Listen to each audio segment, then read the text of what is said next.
Baik, saya akan melanjutkan apa yang sudah disampaikan oleh teman saya mengenai pengembangan penilaian sikap. Dalam kesempatan ini saya akan menyampaikan terkait pemanfaatan dan tindak lanjut penilaian sikap. Hasil penilaian dapat digunakan untuk mengetahui kemampuan dan perkembangan peserta didik. Bila perilaku sikap yang kurang termasuk dalam sikap spiritual maupun sikap sosial, maka tindak lanjut berupa pembinaan terhadap peserta didik dapat dilakukan oleh semua pendidik di sekolah. Tindak lanjut penilaian sikap diharapkan dapat menjadi bentuk penguatan bagi peserta didik yang telah menunjukkan sikap baik dan dapat memotivasi peserta didik untuk memperbaiki sikap yang kurang baik. Di samping itu, hasil penilaian dapat juga memberi gambaran tingkat keberhasilan pendidikan pada suatu atau pada satuan pendidikan. Nah, untuk penilaian sikap sendiri ada kelebihan dan kekurangan. Kelebihan dari penilaian sikap antara lain menumbuhkan rasa percaya diri karena peserta didik diminta untuk menilai dirinya sendiri. Yang kedua, peserta didik dapat mengetahui kekurangan dan kelebihan dirinya sendiri karena metode ini merupakan metode untuk introspeksi diri. Yang ketiga, peserta didik dapat termotivasi untuk berbuat jujur dan objektif dalam menyikapi suatu hal. Yang keempat, termotivasi untuk selalu berbuat baik kepada siapapun, misalnya berkata jujur, kemudian tidak sombong, pemaaf, serta memelihara amanah dan janji. Di samping kelebihan, ada juga kekurangan. Itu yang pertama, sulit merumuskan instrumennya. Yang kedua, di dalam pelaksanaannya rentan terhadap subjektivitas guru. Dan yang ketiga, memerlukan waktu yang panjang. Baik, berkaitan dengan contoh penilaian sikap. Yang pertama adalah pedoman observasi sikap spiritual, petunjuk. Ini adalah salah satu contohnya, yaitu berikan tanda centang pada kolom sesuai sikap spiritual yang muncul pada diri siswa dengan kriteria sebagai berikut. Selalu, apabila selalu melakukan sesuai pernyataan. Sering, apabila sering melakukan dan kadang-kadang tidak melakukan. Kadang-kadang, apabila kadang-kadang melakukan dan sering tidak melakukan. Tidak pernah, apabila tidak pernah melakukan. Lembaran ini diisi oleh guru. Diisi nama siswanya siapa, kelas dan materinya, kelas berapa, materi apa, kemudian tanggal pengamatannya itu kapan, seperti itu. Ini aspek yang dinilai. Saya ambil contoh. Yang pertama adalah berdoa sebelum dan sesudah melakukan sesuatu. Jika siswa selalu melakukan, maka kita centang bagian selalu. Jika sering melakukan, kita centang bagian sering melakukan, dan seterusnya. Begitu juga aspek-aspek lainnya. Kemudian contoh 2, lembar observasi sikap.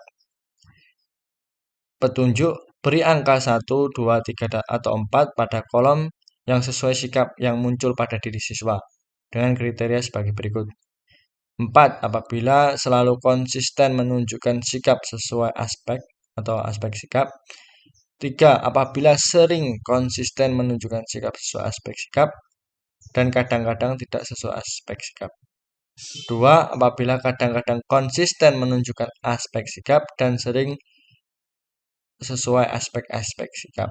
Yang satu, apabila tidak pernah konsisten menunjukkan sikap sesuai aspek sikap. Lembar ini diisi oleh guru. Hari, tanggal, kelas, materi. Kemudian ini contohnya. Misal nama Boy Edi Setiawan gitu. Sikap yang dinilai masuk kelas tepat waktu jika situasinya seperti ini. Misal apabila selalu konsisten terhadap sikap ini, masuk kelas tepat waktu, maka kita tulis 4 seperti itu. Kemudian ada keterangan. Begitu juga dengan sikap-sikap lainnya. Kemudian contoh penilaian diri. Ini skalanya seperti tadi, keterangannya juga seperti tadi. aspek ini menilai diri sendiri, kemudian siswa yang mengisi sendiri gitu.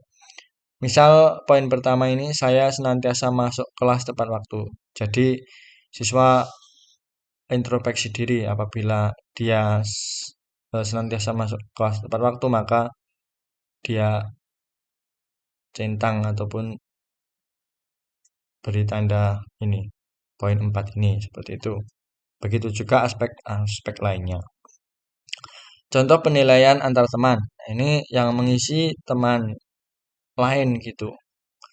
Mengisi teman lain sesuai ini nama siswa yang dinilai, misal X gitu ataupun Andi gitu. Nah, kelas 8 materi mungkin lingkaran gitu. Nah, ini aspek-aspeknya. Jika melakukan ataupun misal masuk kelas tepat waktu, jika si Andi ini tepat waktu gitu kita centang tepat waktu. Jika tidak kita centang tidak. Begitu juga aspek-aspek lainnya. Kemudian contoh penilaian dengan jurnal. Ini adalah isian jurnal. Nama siswa Reza, tanggal kejadian 10 Agustus 2020. Aspek yang diamati kejujuran. Catatan guru, ketika ulangan matematika minggu lalu, Reza kedapatan menyontek pekerjaan teman di depannya, yaitu Rohaya. Tipu ya. Setelah tahu pekerjaannya dicontek oleh Reza, Rohaya langsung menutupi pekerjaannya dengan tangan. Reza kemudian berusaha menarik-narik tangan Rohaya dengan maksud agar dapat melihat jawaban Rohaya. Saya langsung menegur Reza seketika itu, dan Reza langsung tersipu malu. Namun, begitu saya tinggal sebentar ke toilet, Reza kembali lagi menyontek dan memanfaatkan kesempatan yang ada. Nah, itu tadi contohnya. Kemudian contoh isian jurnal pembelajaran. Ini misal hari ataupun tanggal Senin 1 November 2021, catatan pengamatan itu kegiatan kerja kelompok mengerjakan tugas LKS. Hasil pengamatan, 3 orang siswa, Andi, Udin, dan Maria masih belum terlihat disiplin dan kerjasama ketika diminta mengerjakan LKS tentang garis singgung persekutuan dua lingkaran. Mereka juga tampak bingung ketika diminta menampilkan hasilnya di depan ataupun di papan tulis. Tampak dari raut muka dan mondar-mandir mencari contoh. Tindak lanjut guru mendekati ketiga anak tersebut memberi bimbingan dan motivasi. Ini contohnya. Nah, mungkin itu teman-teman semuanya berkaitan dengan presentasi dari kelompok 10, yaitu pengembangan penilaian sikap. Apabila ada salahnya kami mohon maaf. Semoga bermanfaat. Wassalamualaikum warahmatullahi wabarakatuh.